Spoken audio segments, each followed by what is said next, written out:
Hello વિદ્યાર્થી મિત્રો, કેમ છો? મજામાં? તો ચેનલને સબસ્ક્રાઈબ કરી છે ને પાછી? ઓકે, તો ચાલો શરૂ કરીએ થોડુંક રિવિઝન સાથે આજનો ટોપિક. તો નાના આંતરડાની અંદર આપણે ભણ્યા હતા. તો નાના આંતરડાની અંદર આપણે ખાસ તો એ જોયું હતું કે અહીંયા સંપૂર્ણ પાચન થાય છે, બરાબર. આપણે વાદળું દોરીને વાત કરી હતી કે સંપૂર્ણ પાચન, અહીંયા મેં આવું લખ્યું હતું કે સંપૂર્ણ પાચનની શરૂઆત અથવા તો સંપૂર્ણ પાચન ક્યાં થાય? ખોરાકનું સંપૂર્ણ પાચન ક્યાં થાય? તો આવું પૂછાય સંપૂર્ણ પાચન, તો જવાબ એક જ આવશે.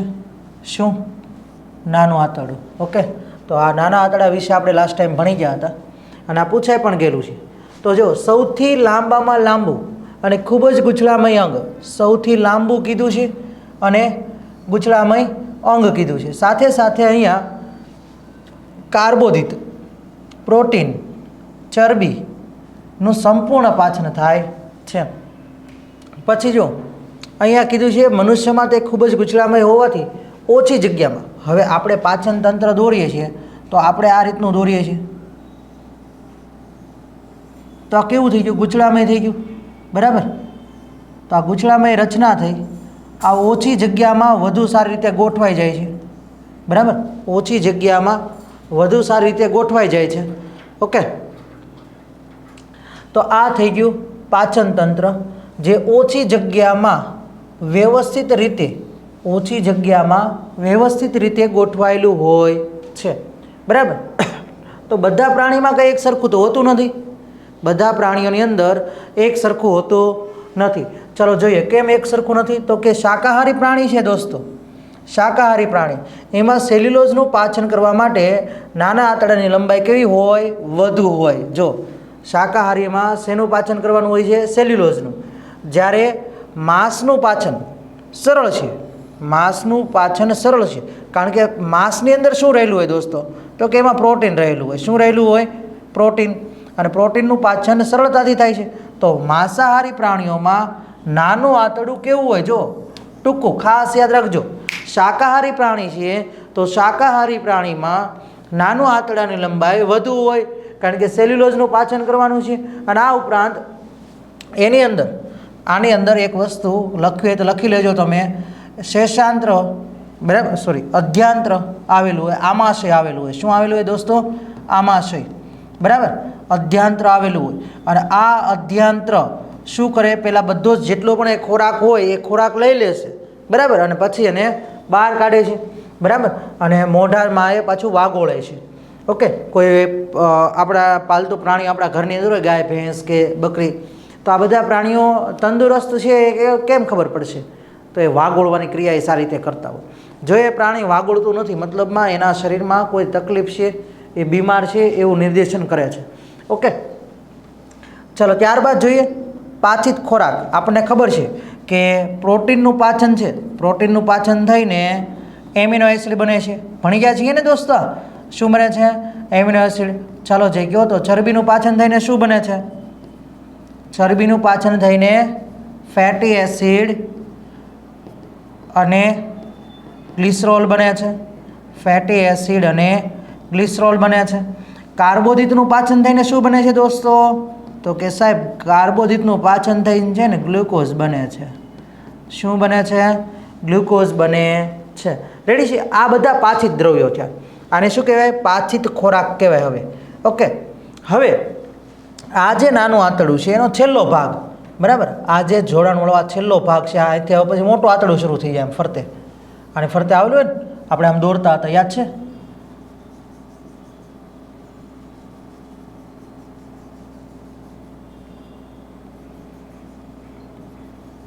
આવી રચના દોરી હતી. તો આ મોટું આંતરડું છે. તો આ છેલ્લો જે ભાગ છે, બરાબર, આ છેલ્લો જે ભાગ આપણે દોરીએ છીએ, આ છેલ્લા ભાગને શેષાંત્ર કહેવાય. શું કહેવાય? શેષાંત્ર, બરાબર.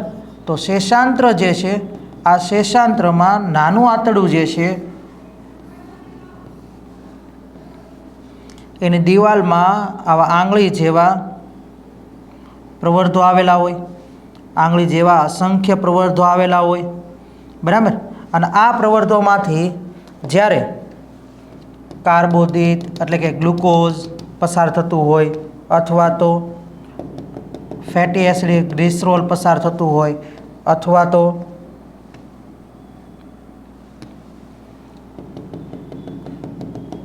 એમિનો એસિડ પસાર થતું હોય ત્યારે આ રસાંકુરો જે છે બરાબર, આ રસાંકુરોને આપણે આંગળી જેવા પ્રવર્ધોને આપણે શું કીધું? રસાંકુરો કીધું.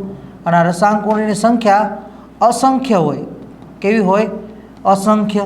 બરાબર, રસાંકુરોની સંખ્યા અસંખ્ય હોય. તો જો અહીંયા લખ્યું છે શેષાંત્રના ભાગમાં અંદરના સ્તરમાં અસંખ્ય રસાંકુરો આવેલા હોય છે. અને આ રસાંકુરો ફક્ત જો આવી રીતના નથી દોસ્તો, આ રીતના સીધા નથી. જો આટલું જ હોત તો અહીંયાથી હું દોરી લઉં ને અહીંયા સુધી માપું તો દોરીનો ટુકડો આટલો જ બને. પણ આટલા વિસ્તારમાં આ રીતનું છે, આ રીતનું એટલે અહીંયાથી દોરીનો ટુકડો માપું એટલે આમ ફરતે ફરતે દોરી વીંટાળતો જવા આમ, અને અહીંયા સુધી દોરી આવી તો અહીંયાથી છેડો પકડીને આ છેડાને બંનેનું લાંબો કરીશ દોસ્તો તો ક્ષેત્રફળ વધારે નીકળ્યું ને. બરાબર, તો ઓછી જગ્યામાં શું આવેલું છે? આંગળી જેવા પ્રવર્ધો આવેલા છે. આ આંગળી જેવા પ્રવર્ધો શું કરે છે? તો કે સપાટી માટે ક્ષેત્રફળ વધારી જાય છે. બરાબર, તો એ શું કરે છે? સપાટીનું ક્ષેત્રફળ વધારે છે. રસાંકુરો શું કરે છે? રસાંકુરોનું કામ શું? સપાટીનું ક્ષેત્રફળ વધારે. બરાબર, ક્ષેત્રફળ વધારે એટલે બધો જ પદાર્થ એમાં શું થશે? અભિશોષિત થશે. શું થશે? અભિશોષિત થશે. રસાંકુરો અભિશોષણ કરે. બરાબર, એટલે આ બધો પદાર્થ અભિશોષણ થાય. અભિશોષણ કરીને આ અભિશોષિત પદાર્થોને સીધા ક્યાં ભેળવી દેશે? રુધિર વાહિનીમાં ભેળવી દેશે. આવી વાત કરી હતી મેં, યાદ છે? રુધિર વાહિની અથવા તો રુધિર કેશિકામાં ભેળવે છે. શેમાં ભેળવે છે દોસ્તો? રુધિર કેશિકામાં. બરાબર, તો જો રસાંકુરો શું કરે છે? અભિશોષણ માટે મેં હાઇલાઇટ કરીને આપેલું છે. જો અહીંયા સપાટીનું ક્ષેત્રફળ વધારે છે અને રુધિર વાહિનીઓથી સમૃદ્ધ હોવાથી આ બધો જ પાચિત ખોરાક સીધો ક્યાં જતો રહે? રુધિર વાહિનીમાં જતો રહે અને રુધિરમાં એનું સારી રીતે પાચન થાય છે. ક્લિયર છે દોસ્તો? આવડશે? ચાલો, તો આ આપણું હતું ગઈ વખતે ભણેલું એનું રિવિઝન. ઓકે, તો હવે જો આગળ વધીએ આપણે. તો આ એવા ઇન્ટેક્સના પ્રશ્નો છે દોસ્તો. શું છે આ ઇન્ટેક્સના પ્રશ્નો? હજી આની અંદર તમને અહીંયા આપણે પૂરું જો લખવું હોય તો હજી પૂરું લખી શકીએ એ રીતનું. ચલો, આટલું નોટ ડાઉન કરવું હોય તો સ્ક્રીનશોટ લઈ લેજો આનો પહેલાં.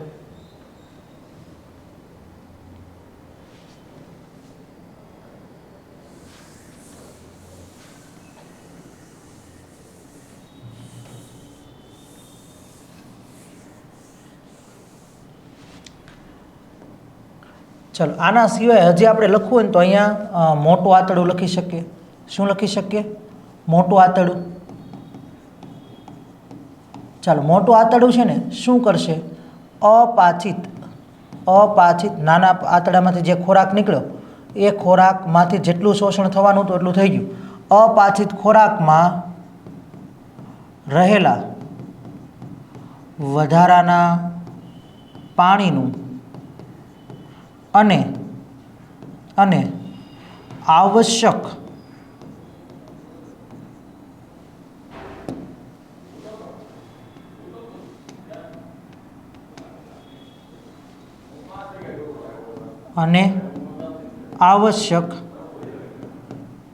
ખનિજ તત્વો અથવા તો ખનિજ ક્ષારોનું પુનઃ શોષણ કરે છે દોસ્તો. શું કરે છે? પુનઃ શોષણ. ફરીથી સમજી લઈએ એક વખત. ચાલો, મોટું આંતરડું શું કરે? તો કે એમાંથી જે મળ પસાર થાય છે, અપાચિત ખોરાક છે, બરાબર, એ અપાચિત ખોરાકમાં કોઈ પાણી રહી ગયું છે અથવા તો આપણા જરૂરી એવા ફેટી એસિડ કે એમિનો એસિડ એમાં જતા રહ્યા છે આગળ અપાચિત ખોરાકમાં, તો એને શું કરશે? પુનઃ શોષણ કરી લેશે અને પાછું એને ક્યાં ભેળવી દેશે? રુધિરમાં ભેળવી દેશે. અને એના પછીનું જે અંગ આવે એ આવે મળાશય. શું આવશે દોસ્તો? મળાશય. આપણે આકૃતિમાં દોરેલું છે મળાશય, તમે જોજો. બરાબર, તો મળાશય શું છે? તો કે મળનો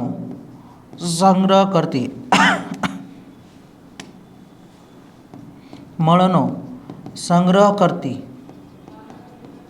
સ્નાયુમય કોથળી છે. સ્નાયુમય કોથળી છે જે સમયાંતરે મળનો ત્યાગ મળનો ત્યાગ શરીરની બહાર મળદ્વાર દ્વારા કરે છે.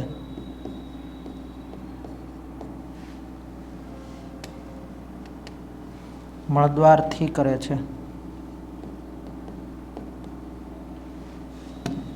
ક્લિયર? આવડશે? હા કે ના? જોઈ લો. મોટું આંતરડું હતું એ શું કરે? અપાચિત ખોરાક, બરાબર, અપાચિત ખોરાકમાંથી રહેલું પાણી અને આવશ્યક ખનિજ ક્ષારોનું પુનઃ શોષણ કરી લે. બરાબર, શું કરશે? પુનઃ શોષણ કરે. બરાબર. અને મળાશયમાં પછી એ ખોરાકનો સંગ્રહ થાય. મળાશય, જોજો મેં તમને શબ્દ શીખવાડ્યો, શય એટલે આશય એટલે સંગ્રહ થાય. જળાશય હોય તો જળનો સંગ્રહ કરે, મળાશય હોય તો મળનો સંગ્રહ કરે, આગળના શબ્દનો સંગ્રહ થાય. બરાબર. તો મળ એટલે શું? અપાચિત ખોરાક, જેનું હવે પાચન થઈ શકે તેમ નથી. એવા અપાચિત ખોરાકને આપણે દોસ્તો શું કહીએ છીએ? મળ કહીએ છીએ. અને મળનો સંગ્રહ કરતી સ્નાયુમય કોથળીને આપણે શું કીધું? મળાશય કીધું. અને મળાશયનો ભાગ જે છે, આગળનો સાંકડો ભાગ જે શરીરની બહાર ખુલે છે એને મળદ્વાર કહેવાય છે. અને આ મળદ્વાર સમયાંતરે શરીરની બહાર એનો ત્યાગ કરે છે, મળનો ત્યાગ કરે છે. ત્યારબાદ આપણે જોઈએ ઇન્ટેક્સના પ્રશ્નો અહીંયા થોડાક આપેલા છે.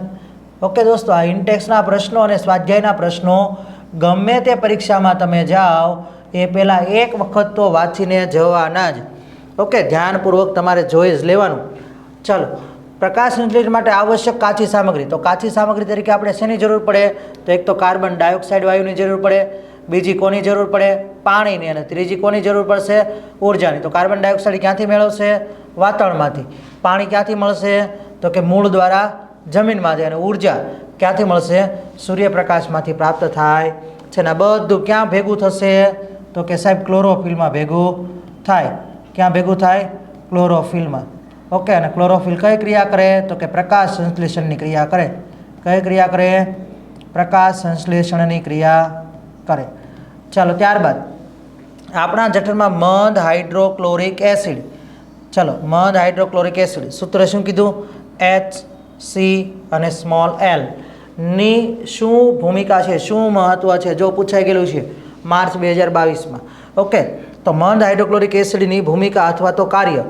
તો પહેલાં તો એ શું કરે છે? બેક્ટેરિયા અને સૂક્ષ્મજીવોનો નાશ કરે છે. બીજું, એસિડિક માધ્યમ બનાવે છે. પેપ્સિન ઉત્સેચકની કાર્યશીલતામાં મદદ કરે છે. અને અદ્રાવ્ય ક્ષારોને ઓગાળે છે. આપણે ચારે 4 પોઈન્ટ આપણે જઠર ભણાવ્યું ત્યારે તમને રિવિઝનની અંદર કરાવ્યું હતું. ઓકે, ચાલો, પાચક ઉત્સેચક. પાચક ઉત્સેચક એટલે શું? એક પ્રકારના ઉદ્દીપક જે જટિલ ઘટકોનું સરળ ઘટકોમાં રૂપાંતર કરે છે. તો જો જટિલ પદાર્થ કયો હોય? કાર્બોદિત. કાર્બોદિતનું પાચન કરવા માટે કયો ઉત્સેચક વપરાતો દોસ્તો? એમએલએઝ ને? હા, ચાલો. ત્યારબાદ લિપિડ. લિપિડ એટલે શું થાય? ચરબી થાય ને?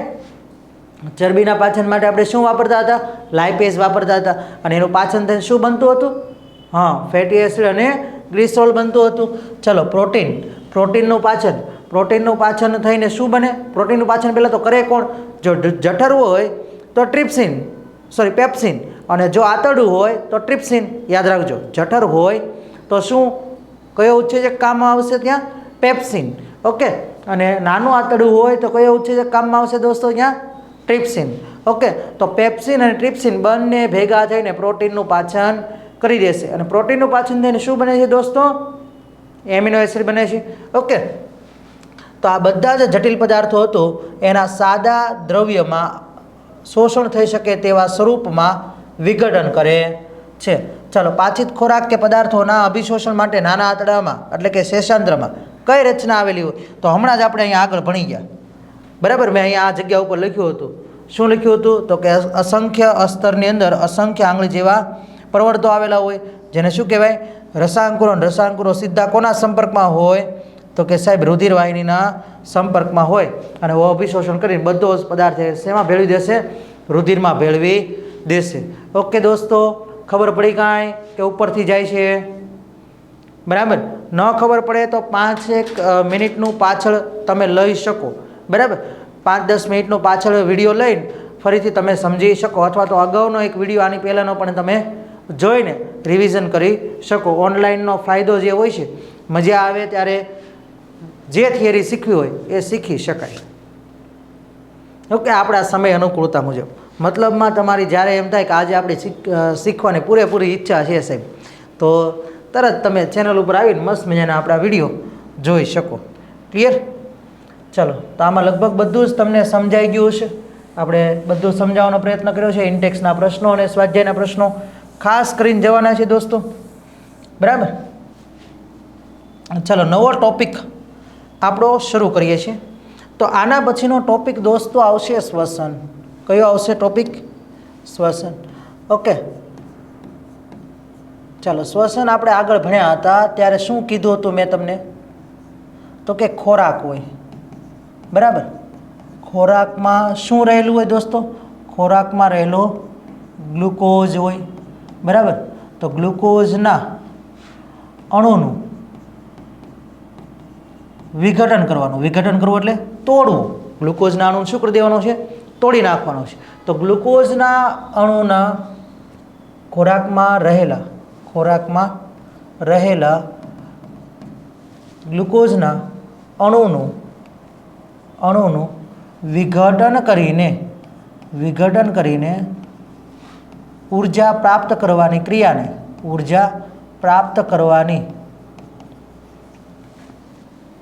ક્રિયાને શું કહે છે? શ્વસન કહે છે. દોસ્તો, આવી વ્યાખ્યા છે ને આપણા પહેલા ચેપ્ટરમાં આવશે. આવી વ્યાખ્યા છે ને, પહેલું ચેપ્ટર આપણું રાસાયણિક પ્રક્રિયા અને સમીકરણ, એની અંદર પણ આપેલું છે. શ્વસન એ ઉષ્માક્ષેપક પ્રક્રિયા છે. આની અંદર આપેલું છે કોષીય શ્વસન કહે છે એ વ્યાખ્યા. તો ખોરાકમાં રહેલો ગ્લુકોઝનો અણુ છે. આ અણુનું આપણે શું કરવું પડે? વિઘટન કરવું પડે, તોડવું પડે. બરાબર? અને તો એમાંથી આપણે ઉર્જા પ્રાપ્ત કરી શકીએ. તો ઉર્જા જે પ્રાપ્ત કરવા માટે એને તોડવાની જે ક્રિયા થઈ એને આપણે શું કીધું? શ્વસન કીધું દોસ્તો. ચલો, શ્વસનના પ્રકાર કોઈ કહેશે? આવું બધું પણ ભણીને આવ્યા જ છીએ હો આપણે. તો શ્વસનના કેટલા પ્રકાર છે દોસ્તો? 2 પ્રકાર છે. બરાબર? 2 પ્રકાર. ચાલો, એમાં એક આવશે જારક શ્વસન. શું આવશે દોસ્તો? જારક શ્વસન. અને બીજું શું આવશે દોસ્તો? અજારક શ્વસન. શું આવશે? અજારક શ્વસન.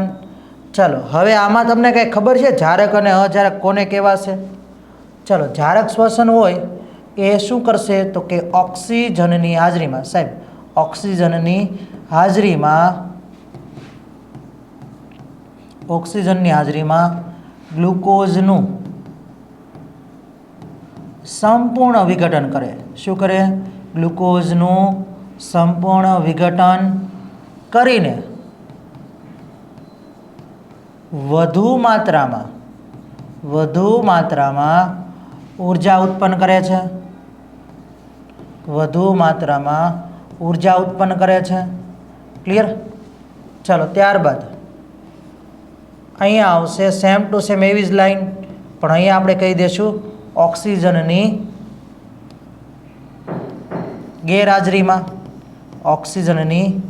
ગેરહાજરીમાં ગ્લુકોઝનું અપૂર્ણ વિઘટન થઈને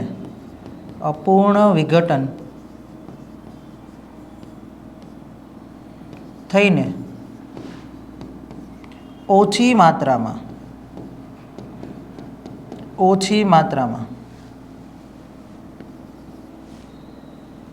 ઊર્જા ઉત્પન્ન કરે છે.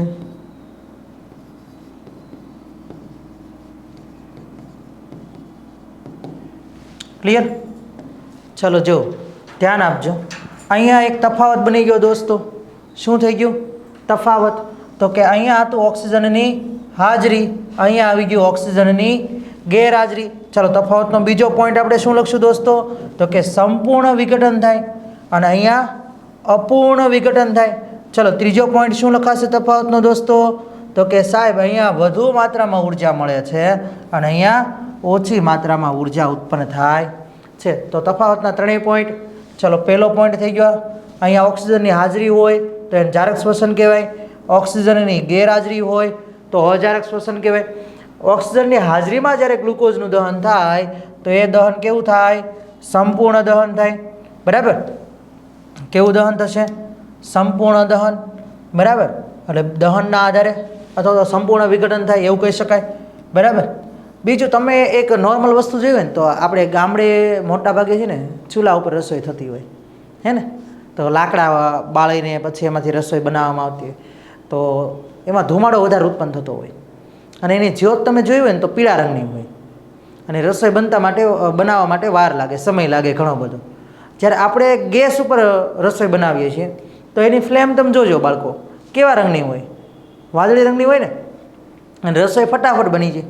તો આ બેયમાં ફરક શું છે? આવું તમે ભણીને આવ્યા છો 8મા ધોરણમાં, મીણબત્તીવાળું ને એવું કાંઈ આવતું ને તમારે? મીણબત્તીનો સૌથી બહારનો વિસ્તાર ને મધ્યનો વિસ્તાર ને. ઓકે, ચાલો. તો જે પીળા રંગની જ્યોત છે એમાં અપૂર્ણ દહન થાય, ઓક્સિજનની હાજરી હોય નહીં, અને હોય તો એ ઓછી હોય. બરાબર? હોય તો કેવી હોય? ઓછી હોય. અપૂર્ણ દહન થાય એટલે ઉર્જા ઓછી મળે, એટલે રસોઈ બનતા વાર લાગે. જ્યારે ગેસમાં બ્લુ ફ્લેમ છે, બરાબર, સંપૂર્ણ દહન થાય છે. સંપૂર્ણ દહન થાય છે એટલે કોઈ ધુમાડો ઉત્પન્ન થતો નથી, કોઈ અવશેષ બાકી રહેતા નથી, અને ઉર્જા વધુ મળે છે, એટલે રસોઈ બનતા ઓછો સમય લાગે છે. હે ને? તો અહીંયા એવી જ વાત છે. જુઓ દોસ્તો, આ ક્રિયા જે થતી હશે ને, આ જે ક્રિયા અહીંયા બતાવી છે ને, જારક શ્વસન, એ હકીકતમાં આપણા કણાપ સૂત્રમાં થાય. ક્યાં થાય? કણાપ સૂત્રમાં. તો કણાપ સૂત્રમાં શું થતું હશે? ઓક્સિજનની હાજરીમાં ગ્લુકોઝનું સંપૂર્ણ વિઘટન થતું હશે. ગ્લુકોઝનું જ્યારે સંપૂર્ણ વિઘટન થતું હશે ને ત્યારે ઉર્જા કેવી મળતી હશે દોસ્તો? વધુ મળતી હશે. ઓક્સિજનની ગેરહાજરીમાં આ હકીકતમાં ક્યાં થાય ખબર? ઈસ્ટ નામની ફૂગ છે, એક કોષીય ફૂગ. ઈસ્ટ નામની એક કોષીય ફૂગ છે, એ ઓક્સિજનની ગેરહાજરીમાં ગ્લુકોઝનું અપૂર્ણ વિઘટન કરે અને ઓછી માત્રામાં ઉર્જા ઉત્પન્ન કરે. ઓકે, તો આ બે થઈ ગયું. શ્વસનના કેટલા પ્રકાર? 2 પ્રકાર છે. ગ્લુકોઝનું વિઘટન કરવાનું અને એમાંથી ઉર્જા પ્રાપ્ત કરવાની. પણ ઉર્જા 2 રીતે પ્રાપ્ત થાય: સંપૂર્ણ વિઘટનથી પ્રાપ્ત થાય, અપૂર્ણ વિઘટનથી.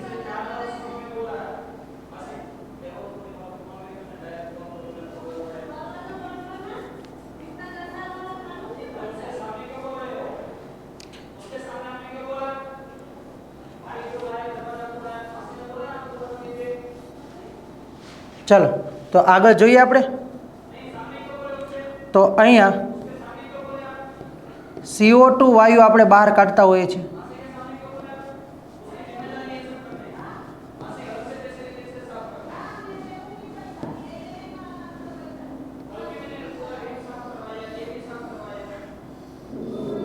ચલો, આ વાયુને આપણે શું કહીએ છીએ? અંગાર વાયુ. બરાબર? શું કહેવાય છે? અંગાર વાયુ કહેવાય છે.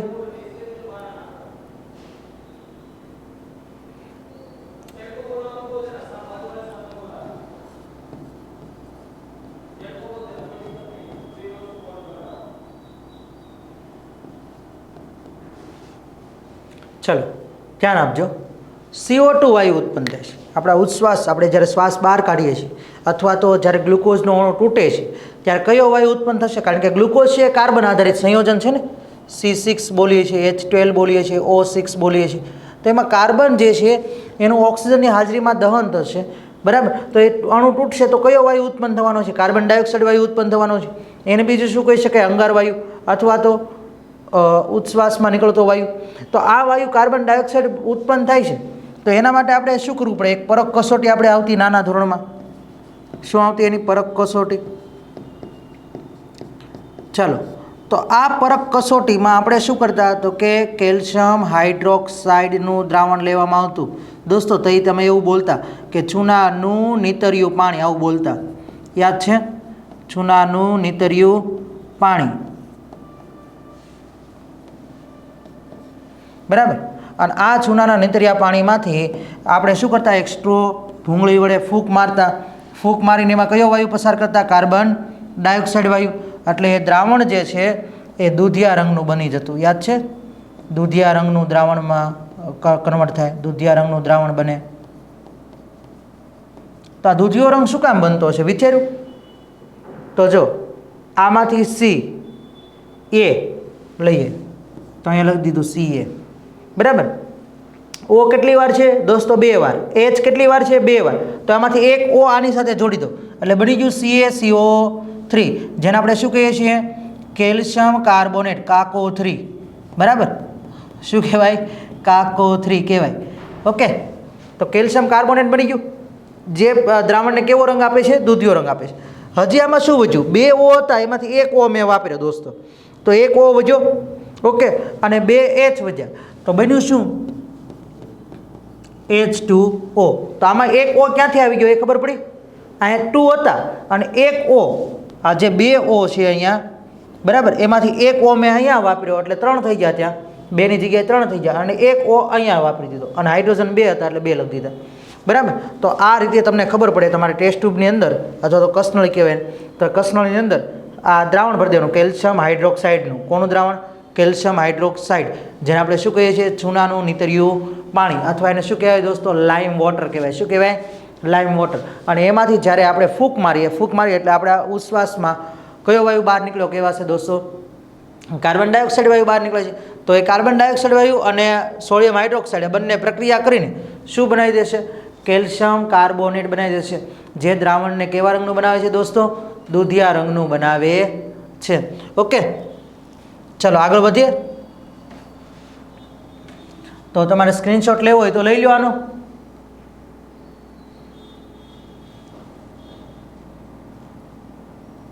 લેવાઈ ગયો સ્ક્રીનશોટ? ઓકે, ચલો. હવે છે ને, તમે જોયું હોય તો આપણે ત્યાં મોટા ભાગે 2 પ્રકારના સજીવો આપણે જોઈએ છે. એક છે જળચર પ્રાણી, બરાબર, એ કેવા પ્રાણીઓ છે? જળચર પ્રાણીઓ. અને બીજા છે એ છે સ્થળચર, સ્થળ પર રહેતા હોય, જમીન પર રહેતા હોય તેવા પ્રાણીઓ. ઓકે, હવે જો જળચર છે એ પાણીમાં ઓગળેલો ઓક્સિજન વાપરે, પાણીમાં ઓગળેલો ઓક્સિજન વાયુ ઉપયોગમાં લે, બરાબર. જ્યારે આ જે છે એ વાતાવરણમાંથી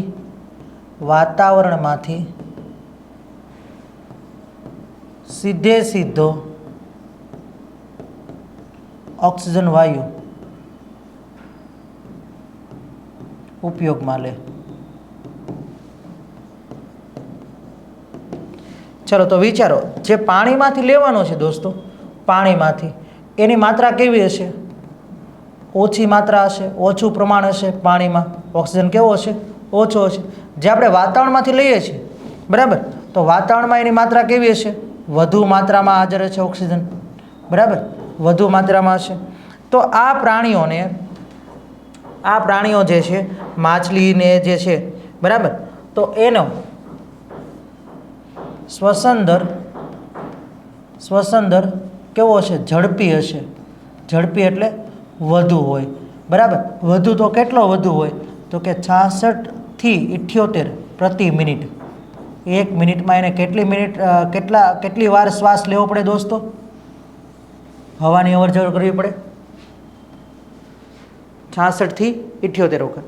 જ્યારે આપણે છીએ અથવા તો આપણા જેવા બીજા કેટલાય પ્રાણીઓ છે જે પૃથ્વી પર, જમીન ઉપર વસવાટ કરે છે, બરાબર, પાણીની અંદર વસવાટ કરતા નથી. તો જમીનની અંદર જે જમીનની ઉપર જે વસવાટ કરે છે, બરાબર, જમીનની ઉપર રહે છે અને ઓક્સિજન સીધો વાતાવરણમાંથી લેવાનો છે, તો વધુ માત્રામાં ઓક્સિજનનો ઉપયોગ કરશે. તો એમનો શ્વસન દર કેવો હશે? ઓછો હશે. કેવો હોય? ઓછો હોય, એટલે કે ધીમો હોય. ઓકે, અહીંયા કેવો હતો? ઝડપી, તો વધુ, ઓછો. ચલો, તો કેટલી વખત લેવો પડે? અંદાજિત 12 થી 16 વખત એ શ્વાસ લે પ્રતિ મિનિટે. ઓકે, તો યાદ રાખજો.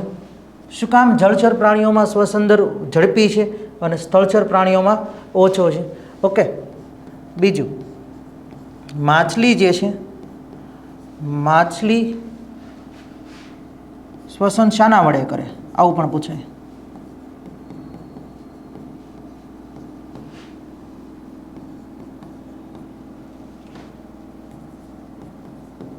તો જવાબ શું આવશે? તો જવાબ આવશે ઝાલરફાટ. શું આવશે? ઝાલરફાટ.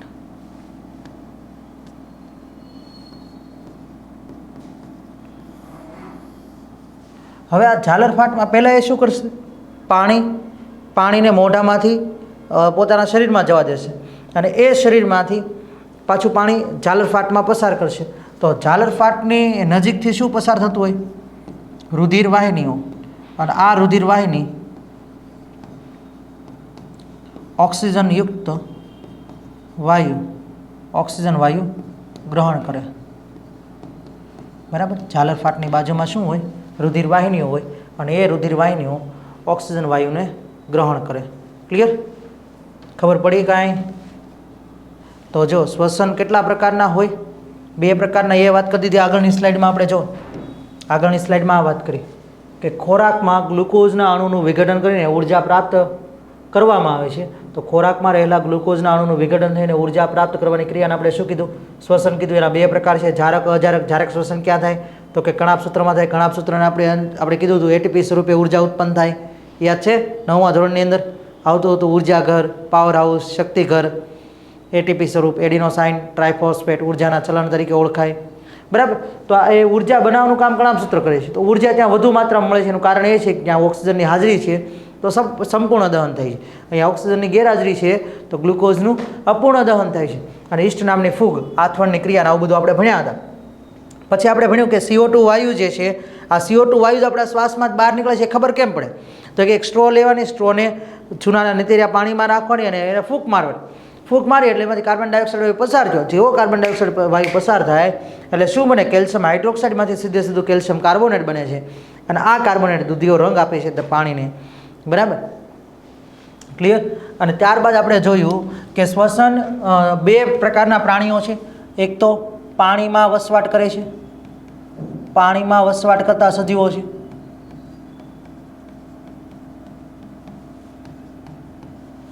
તો એને આપણે શું કીધું? જળચર કીધું. અને અમુક એવા છે કે જે જમીન પર વસવાટ કરે છે, બરાબર. જમીન પર વસવાટ કરે છે. ઓકે. તો જમીન પર વસવાટ કરતા સજીવોને સ્થળચર કીધું, પાણીમાં વસવાટ કરતાને જળચર કીધું. તો પાણીમાં એ ઓગળેલા ઓક્સિજનનો ઉપયોગ કરે ને એની માત્રા કેવી હોય? હકીકતમાં અંદર ઓછી હોય. તો એને વારે વારે શ્વાસ લેવો પડે એટલે શ્વાસ અંદર કેવો બન્યો? એનો ઝડપી બન્યો, વધુ બન્યો. કેટલાથી કેટલા? 66 થી 78. જ્યારે સ્થળચર છે, જમીન ઉપર છે, તો એ વાદળમાંથી સીધો ઓક્સિજન વાયુનો ઉપયોગ કરે છે. તો એની માત્રા કેવી છે? ઓક્સિજનની માત્રા દોસ્તો વધુ હશે. વધુ છે તો એ થોડો શ્વાસ લેશે તો પણ એને વધારે ઓક્સિજન મળશે. તો આપણે કેટલી વખત શ્વાસ ઉચ્છ્વાસની ક્રિયા કરીએ છીએ? તો 12 થી 16 વખત. તો માછલીઓ શાના વડે શ્વસન કરે છે? તો ઝાલર ફાટ વડે. દેડકાવાળું પૂછાય ક્યારેક, બરાબર. તો દેડકો શાના વડે કરશે? ત્વચા અથવા તો ફેફસા, બરાબર. મનુષ્ય, તો મનુષ્યમાં શું છે શ્વસન માટે? તો આપણે નાસિકા છિદ્ર હોય, ત્યાંથી હવા પસાર થઈને ક્યાં જશે? શ્વાસ નળીમાં, બરાબર. શ્વાસ નળીમાંથી ક્યાં આવશે? તો કે શ્વાસ વાહિનીમાં આવશે. ક્યાં આવશે? શ્વાસ વાહિનીમાં. ત્યાંથી એના અંતે શું આવેલું છે? વાયુકોષ્ઠો. અને વાયુકોષ્ઠો શું કરે છે? વાત વિનિમયની ક્રિયા કરે છે. શું કરે છે? વાત વિનિમયની ક્રિયા કરે, એટલે વાયુની આપ લે કરે છે. તો આપણા માટે મહત્ત્વનું અહીંયા કોણ છે? ફેફસા છે. આ બધું છે, બધું કામ ક્યાં કરશે? ફેફસામાં થશે. ક્યાં થશે? ફેફસામાં.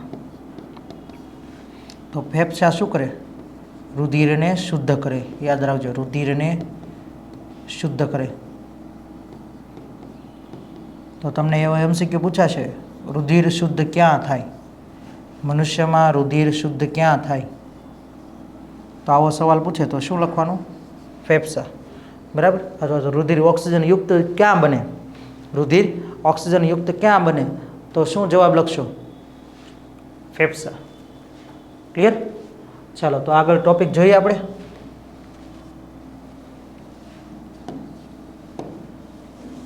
તો ટોપિક છે મહત્વનો, ગ્લુકોઝના અણુના વિઘટનના વિવિધ પરિપથો જણાવો.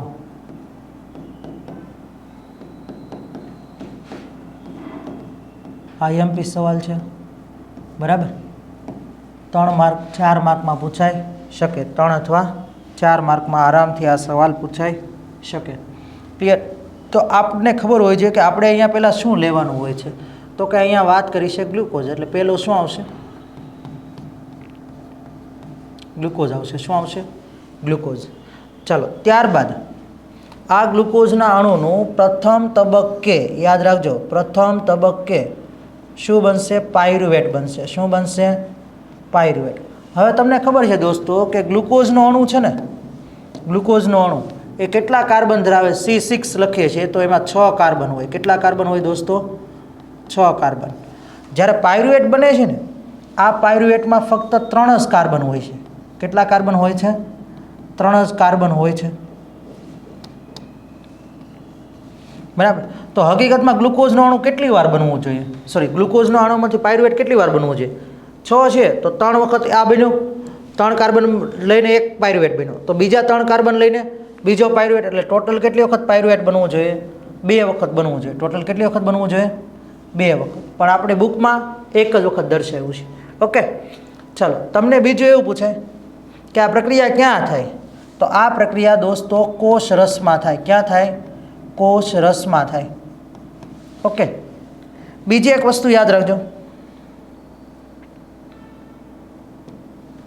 કે તમને એવું પૂછે પ્રથમ તબક્કે ગ્લુકોઝનું પ્રથમ તબક્કે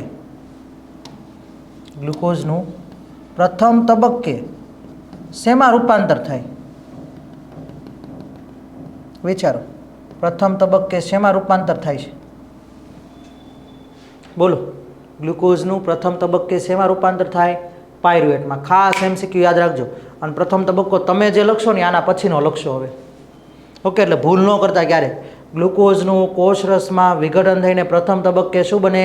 પાયરુવેટ બને. યાદ રાખવાનો, પ્રથમ સ્ટેપ એટલે પ્રથમ તબક્કો. બરાબર. ફર્સ્ટ સ્ટેપ શું છે?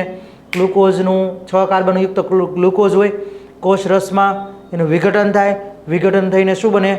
પાયરુવેટ બને. જે કેટલા કાર્બન ધરાવે છે? 3 કાર્બન. તો 3 કાર્બનના કેટલા અણુ બનવા જોઈએ? હકીકતમાં 2 બનવા જોઈએ. ઓકે, ચાલો. હવે આ પાયરુવેટમાં પ્રોસેસ થશે.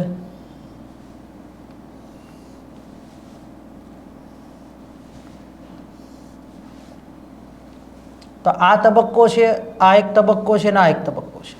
ઓકે,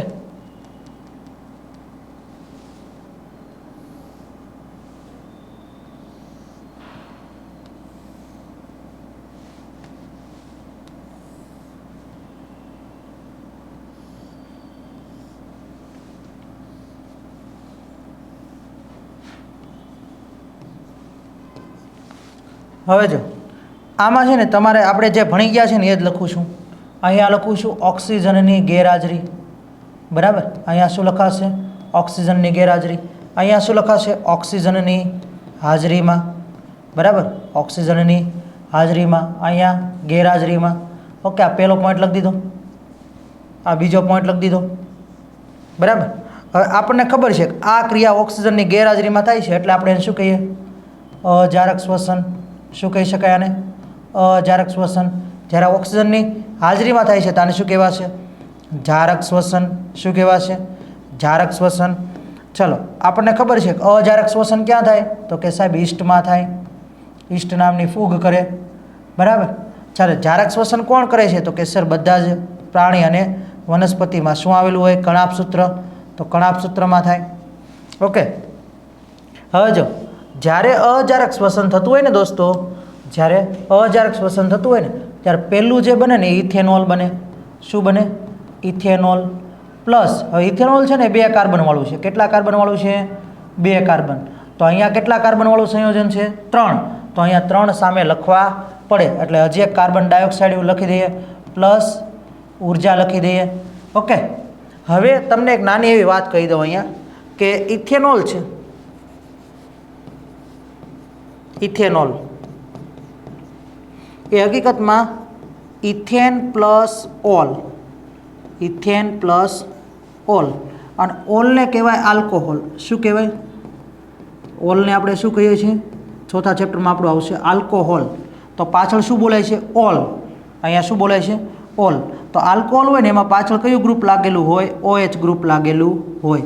બરાબર. હવે ઇથેન હોય ને, ઇથેન એમાં 2 કાર્બન હોય. કેટલા કાર્બન હોય? 2 કાર્બન ધરાવે ઇથેન. આપણે એવું કીધું ને 2 કાર્બન, તો એ 2 કાર્બન આ રીતે ગોઠવાયેલા હોય. આ 1 કાર્બન, એની બાજુમાં બીજો કાર્બન, બરાબર. અને એની બાજુમાં ઇથેન પ્લસ ઓલ છે, એટલે હજી એની બાજુમાં શું હોય? OH હોય. હવે બાકીની સંયોજકતા છે ને, 1 કાર્બનની સંયોજકતા 4 હોય, તો આની 3 સંયોજકતા બાકી રહે. આ કાર્બનની 2 સંયોજકતા બાકી રહે. તો અહીંયા H, H, H, H અને H. તો હકીકતમાં આટલો ભાગ લખું ને, પહેલો ભાગ, તો CH3, ધ્યાન આપજો, CH3. આ ભાગ CH2, CH2 અને આ ભાગ OH. હવે હકીકતમાં આમાં કાર્બન ગણો પહેલાં. કાર્બન કેટલા? 2. તો ઇથેનોલનું સૂત્ર શું થાય? C2 H5. H અહીંયા 3 ને અહીંયા 5, H5. અને એની બાજુમાં શું લાગેલું છે? OH. ઓકે, એટલે આ ઇથેનોલનું સૂત્ર C2H5OH થાય. તો અહીંયા તમે શું લખી શકો? C2H5OH પણ લખી શકો. ક્લિયર? ચલો, આવડશે? આ વધારાની માહિતી છે. આ જે મેં લખ્યું છે એ વધારાની માહિતી છે, તમને જાણકારી માટે છે. ઓકે, તમારે આવડું જ લખવાનું છે. ચાલો, આ થઈ ગયું આટલું. હવે જારક શ્વસન થતું હોય ને જ્યારે દોસ્તો, જારક શ્વસન, ત્યારે જારક શ્વસનની અંદર કાર્બન ડાયોક્સાઇડ પ્લસ પાણી પ્લસ ઉર્જા. હવે વિચારો, આપણને ખબર છે કે અજારક શ્વસન થાય ને ત્યારે ઉર્જા કેવી મળે? ઓછી મળે. જારક શ્વસન થાય ને ત્યારે ઉર્જા કેવી મળે? વધુ મળે. બીજું દોસ્તો, તમે અહીંયા એક બીજું એ પણ વિચારી શકો, અહીંયા કેટલા કાર્બન આપેલા છે? 3. તો કેટલી વખત કાર્બન ડાયોક્સાઇડ ઉત્પન્ન થતું હશે? 3 વખત કાર્બન ડાયોક્સાઇડ ઉત્પન્ન થતું હશે. ક્લિયર? ચાલો, હવે તમને એમ થાય કે સાહેબ તમે એક વચ્ચે તો એક બાકી રાખી દીધું. તો હા દોસ્ત, એ જે છે ને એ ઓક્સિજનના અભાવે, અભાવે મતલબ ઓછી માત્રા, બરાબર. અભાવ એટલે અહીંયા કયો શબ્દ લેવાનો છે? ઓછી માત્રા છે. ક્યારે એવું થાય? માનો કે તમે મારા ઘરે જ ભણતા હોત અથવા તો મારી સામે ક્લાસમાં ભણતા હોત અને કોઈ તોફાન કરતા હોય, તો છટાક કરતી હું તમને ઝાપટ મારવા ગયો અને એ ઝાપટ મારવા દરમિયાન મારા હાથને ઉર્જાની જરૂર પડી છે. ઉર્જાની જરૂર પડી ત્યારે આ ગ્લુકોઝ અહીંયા જે રહેલો છે, એ ગ્લુકોઝ ઓક્સિજનની હાજરીમાં વિઘટન પામે ત્યારે ઉર્જા મળે. આવું કીધું મેં. પણ અહીંયા પૂરતા પ્રમાણમાં ઓક્સિજન ન મળે. ઓક્સિજનના અભાવે અથવા તો ઓક્સિજનની ઓછી માત્રાના કારણે ગ્લુકોઝનું સંપૂર્ણ વિઘટન થઈ શકે નહીં. એટલે એ સ્નાયુ પેશીની અંદર, ત્યાં સ્નાયુ પેશીમાં શું થશે દોસ્તો? લેક્ટિક એસિડ ઉત્પન્ન થઈ જશે. શું ઉત્પન્ન થઈ જશે દોસ્તો? Lactic acid. અને આ લેક્ટિક એસિડ જે છે એ 3 કાર્બનવાળો છે. અને ઉર્જા કેવી ઉત્પન્ન થશે દોસ્તો? કેવું કીધું છે? ઓક્સિજનની ઓછી માત્રા, તો ઓછી ઉર્જા જ ઉત્પન્ન થવાની છે. પણ અહીંયા ઉત્પન્ન શું થઈ ગયું દોસ્તો? તો કે લેક્ટિક એસિડ જે 3 કાર્બન ધરાવે છે, આ લેક્ટિક એસિડ મારા શરીરની અંદર બળતરા ઉત્પન્ન કરે ત્યાં, બરાબર. એટલે હાથ અચકાઈ જાય, હું મારવાની ટ્રાય કરું પણ મારી શકું નહીં. ધોનીભાઈ રમતા રમતા ઊભા રહી જાય છે. કેમ? પગ અચકાઈ જાય છે. તો એ ઘણી વખત મારવા જાય છે સ્પીડમાં, ત્યારે ઓક્સિજનનું સંપૂર્ણ વિઘટન થયું નહીં, અપૂર્ણ વિઘટન થયું, ઓછી માત્રામાં ઓક્સિજન મળ્યો. એટલે સ્નાયુ પેશીની અંદર લેક્ટિક એસિડ ઉત્પન્ન થયું અને આ લેક્ટિક એસિડના કારણે એના સ્નાયુની અંદર દુખાવો થયો દોસ્તો, બરાબર. તો સમજાઈ ગયું? કાંઈ ખબર પડી?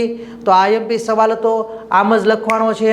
ચાલો, ગ્લુકોઝના અણુના વિઘટનના પરિપથો જણાવો. તો એમાં કેટલા પ્રકારના વિઘટનના પરિપથો હોય? મુખ્ય 2 પ્રકાર. ઓક્સિજનની હાજરીમાં જે સજીવો શ્વસન કરે છે એને જારક શ્વસન કીધું. ઓક્સિજનની ગેરહાજરીમાં શ્વસન કરે છે એને અજારક શ્વસન કીધું. તો અજારક શ્વસન શેમાં થશે? ઈસ્ટમાં થશે. જ્યારે જારક શ્વસન ક્યાં થતું હોય? પ્રાણી વનસ્પતિની અંદર રહેલા કણાભસૂત્રમાં થતું હોય છે દોસ્તો. તો ગ્લુકોઝ 6 કાર્બન યુક્ત ગ્લુકોઝના અણુનું કોષરસમાં સૌ પ્રથમ વિઘટન થઈને પાયરુવેટ, 3 કાર્બન યુક્ત પાયરુવેટના અણુ બને છે. એટલા માટે જ આપણે લખ્યું છે પ્રથમ તબક્કે ગ્લુકોઝના પ્રથમ તબક્કે વિઘટન થઈને શું બને? પાયરુવેટ. ચાલો, પહેલી વસ્તુ શીખો. તો પાયરુવેટનું હવે ઓક્સિજનની ગેરહાજરીમાં એટલે કે અજારક શ્વસન કરે. કોણ કરે? ઈસ્ટ કરે. અને ઈસ્ટ અજારક શ્વસન કરે એટલે શું બનાવે દોસ્તો? તો કે આલ્કોહોલ બનાવે છે. શું બનાવે છે? આલ્કોહોલ, દારૂ બનાવે છે. તો આ ક્રિયાને હકીકતમાં દોસ્તો શું કહેવાય ખબર? આથવણની ક્રિયા કહેવાય. કઈ ક્રિયા કહેવાય? આથવણ ક્રિયા કહેવાશે. ઓકે, અને શું કહેવાશે? આથવણ ક્રિયા. કલર નહીં દેખાય તમને, એવું થશે ને?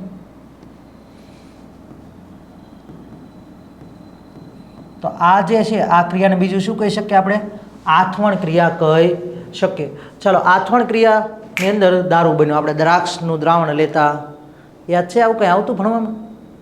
ઓકે, દ્રાક્ષના દ્રાવણની અંદર ઈસ્ટનો પાવડર નાખો અને ઈસ્ટ નામની ફૂગનો પાવડર નાખ્યો તમે, તો એ ધીમે ધીમે ધીમે ધીમે દ્રાક્ષનું આથવણ કરતા, અને એ દ્રાક્ષનું આથવણ થઈને શું બને છે?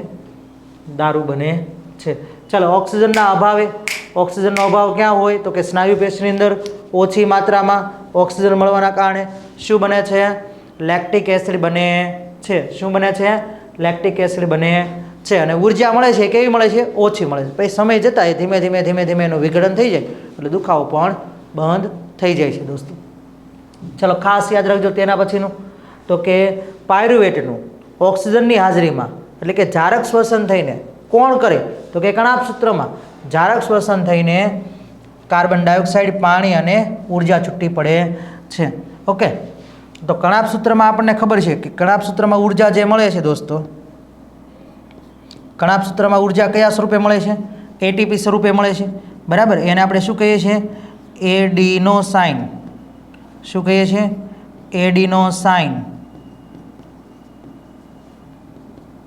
ટ્રાય એટલે 3 ફોસ્ફેટના અણુ, એડિનોસાઇન ટ્રાયફોસ્ફેટ બને છે. બરાબર, તો આ એટીપીને આપણે શું કહીએ છીએ? ઉર્જા ચલણ કહીએ છીએ. શું કહીએ છીએ?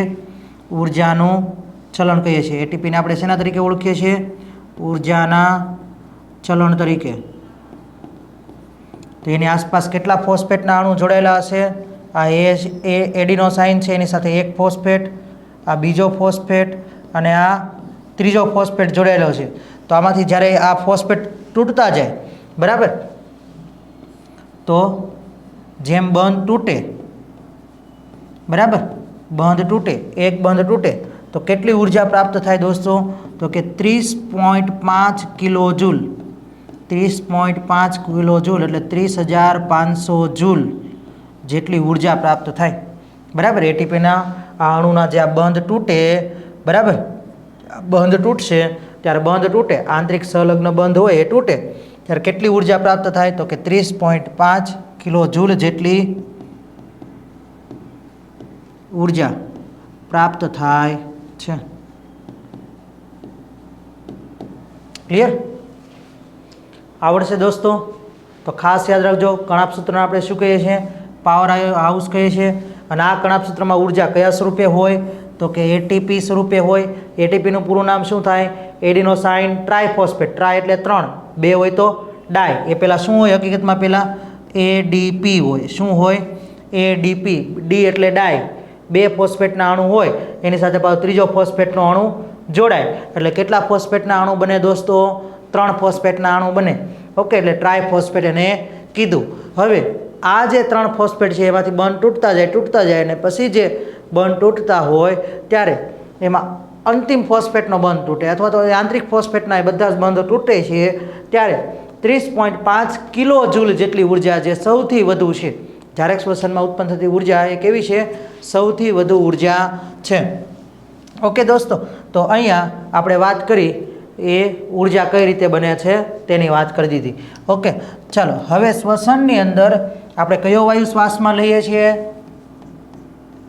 કયો વાયુ શ્વાસમાં લઈએ છીએ? ઓક્સિજન વાયુ. કયો વાયુ? ઓક્સિજન વાયુ શ્વાસમાં લઈએ છીએ. ઓકે, આ ઓક્સિજન વાયુને આપણે શું કહીએ? પ્રાણવાયુ કહીએ. શું કહીએ? પ્રાણવાયુ. ઓકે, ચાલો, આ ઓક્સિજન જે છે એ આપણા શરીરમાં રહેલા રુધિરકણો, રુધિરકણ છે, રુધિરકણ કયો? તો કે રક્તકણ. બરાબર, રક્તકણને આપણે શું કહીએ છીએ? હિમોગ્લોબિન. શું કહીએ છીએ? હિમોગ્લોબિન. અને આ હિમોગ્લોબિન સાથે ઊંચી બંધન ક્ષમતા ધરાવે છે. ઊંચી બંધન ક્ષમતા ધરાવે છે. બરાબર, શું કરે છે? ઊંચી બંધન ક્ષમતા ધરાવે છે દોસ્તો. હવે ઊંચી બંધન ક્ષમતા ધરાવે છે મતલબ માનો કે આ આપણી રુધિરવાહિની છે, બરાબર. તો આ રુધિરવાહિનીમાં આ બધા હિમોગ્લોબિન છે એવું સમજી લઈએ આપણે, બરાબર. આ શું છે? હિમોગ્લોબિન છે. તો આ હિમોગ્લોબિનની સાથે કોણ જોડાઈ જશે? તો કે આ ઓક્સિજન વાયુ એની સાથે જોડાઈ જાય, બરાબર. ઓક્સિજનનો અણુ આ હિમોગ્લોબિન સાથે બધે જોડાઈ જાય. તો આ શું થઈ ગયું? બંધ બનાવી દીધું. હવે જ્યાં જ્યાં એ હિમોગ્લોબિન જશે ગતિ કરતાં કરતાં ત્યાં ત્યાં ઓક્સિજન એની સાથે સાથે જશે, બરાબર. તો આ છે હિમોગ્લોબિન છે અને આ જે છે એ ઓક્સિજન છે.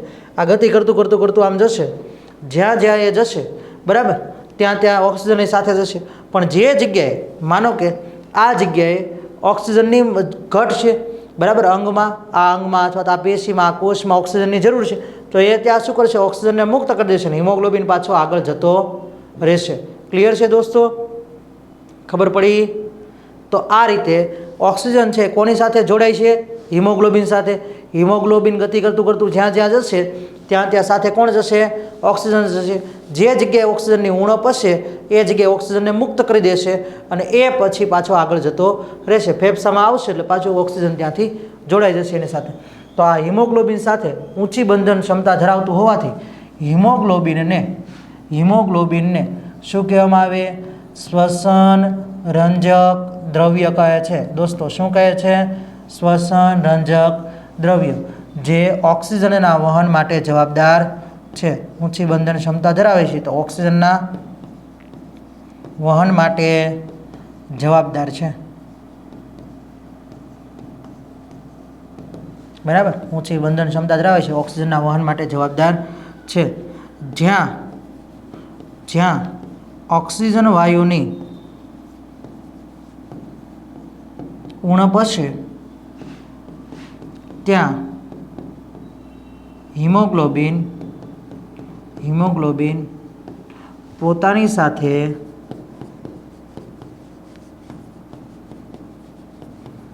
જોડાયેલા ઓક્સિજન અણુને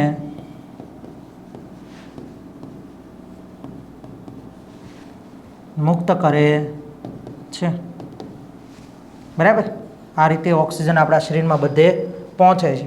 જો આ રીતે આપણા શરીરમાં ઓક્સિજન ન પહોંચતો હોત ને પ્રસરણની ક્રિયા દ્વારા, આપણે શરૂઆતમાં ભણ્યા હતા, પ્રસરણની ક્રિયા દ્વારા આપણા શરીરમાં ઓક્સિજનને પહોંચવા માટે, એક જગ્યાએથી બીજી જગ્યાએ જવા માટે થઈને શું કરવું પડશે?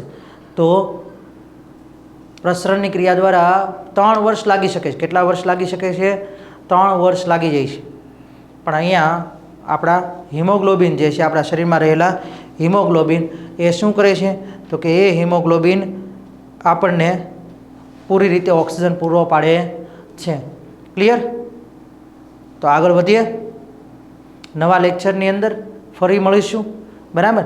તો આજનો લેક્ચર આપણે અહીંયા સુધી રાખીએ છીએ. ઓકે.